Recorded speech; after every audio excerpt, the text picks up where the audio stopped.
Selamat pagi Bapak, Ibu, dan Saudara yang terkasih. Shalom. Semoga kita semua dalam keadaan sehat, penuh dengan berkat Tuhan. Dan jangan lupa kita selalu mematuhi protokol kesehatan.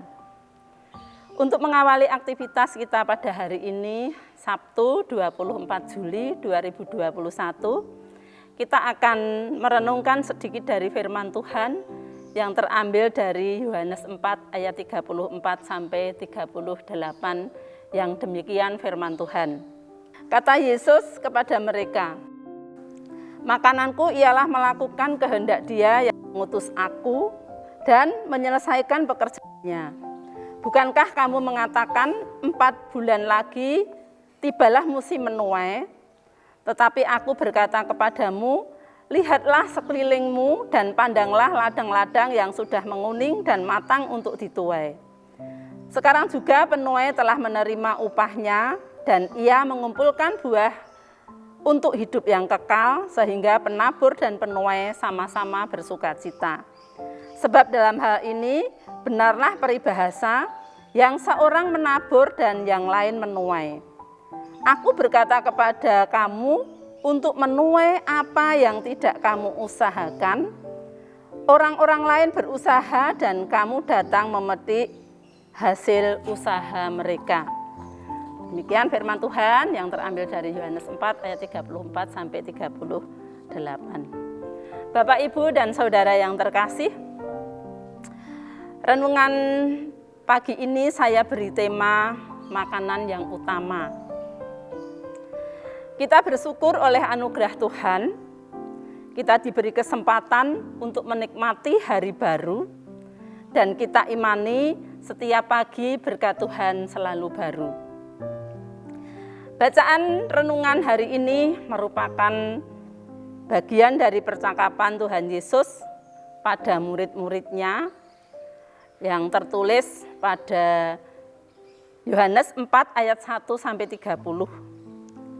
Bagaimana Yesus bertemu dengan seorang perempuan Samaria di sumur milik Yakub.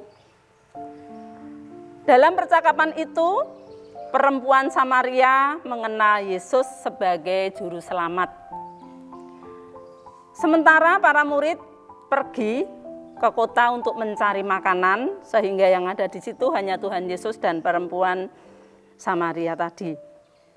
Sekembalinya para murid, mereka menawarkan makanan kepada Yesus, katanya, "Rabi, makanlah." Lalu Yesus menjawab, "Padaku ada makanan yang tidak kamu kenal." Nah, pada percakapan di Injil Yohanes ini, murid-murid tidak mengerti apa yang dimaksudkan oleh Tuhan Yesus. Kemudian Yesus menjelaskan sehingga para murid menjadi mengerti.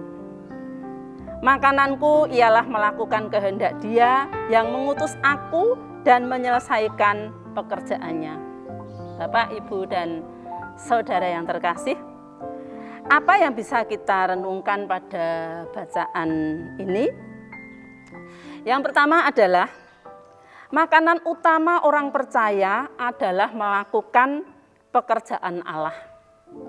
Dalam kalimat ini terkandung makna ketaatan, kepatuhan, kesetiaan, dan penyerahan diri secara utuh, penyerahan diri secara total.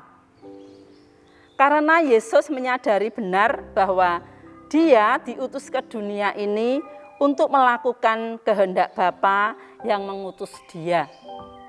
Karena itu, dalam seluruh perjalanan kehidupannya, dalam seluruh apa yang ia lakukan adalah melakukan kehendak Allah.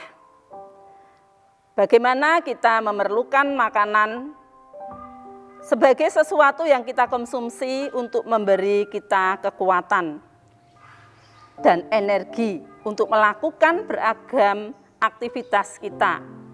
Maka seperti itulah seseorang yang menyadari dan memahami maksud hidupnya.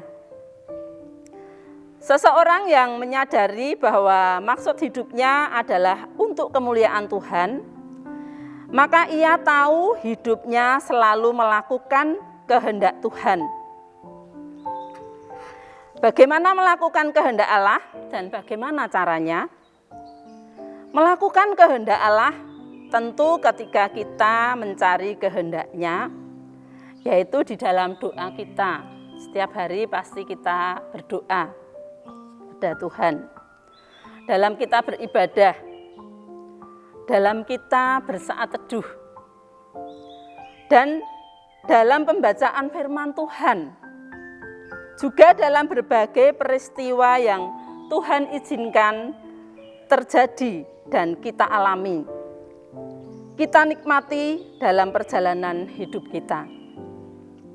Bapak, Ibu, dan saudara yang terkasih, semua itu dalam rangka kita mencari kehendak Tuhan. Dan kemudian melakukan apa yang menjadi kehendak Tuhan, sehingga kehidupan kita menjadi kemuliaan bagi Tuhan dan menjadi berkat bagi sesama. Lalu yang kedua, orang yang percaya kepada Tuhan, makanan utamanya adalah menyelesaikan pekerjaan Allah. Tuhan Yesus dalam kehidupannya telah menyelesaikan pekerjaannya hingga di kayu salib dan sudah selesai. Lalu bagaimana dengan kita? Sebagai orang percaya, sebagai orang yang mengaku diri sebagai pengikut Kristus, sebagai orang yang menyembah dan percaya kepada Yesus Kristus, kita juga mempunyai tanggung jawab untuk menyelesaikan pekerjaan Allah. Menyelesaikan pekerjaan Allah berarti kita menjadi saksinya. Harus bisa menjadi garam dan terang. Bapak Ibu tahu bahwa garam itu selalu dicari setiap hari, selalu digunakan. Masak apapun kalau tidak ada garam rasanya hambar dan tidak enak.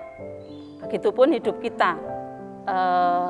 Bagaimana kehidupan kita bisa bermanfaat dan bisa berguna bagi orang lain. Juga di dalam kesaksian keseharian kita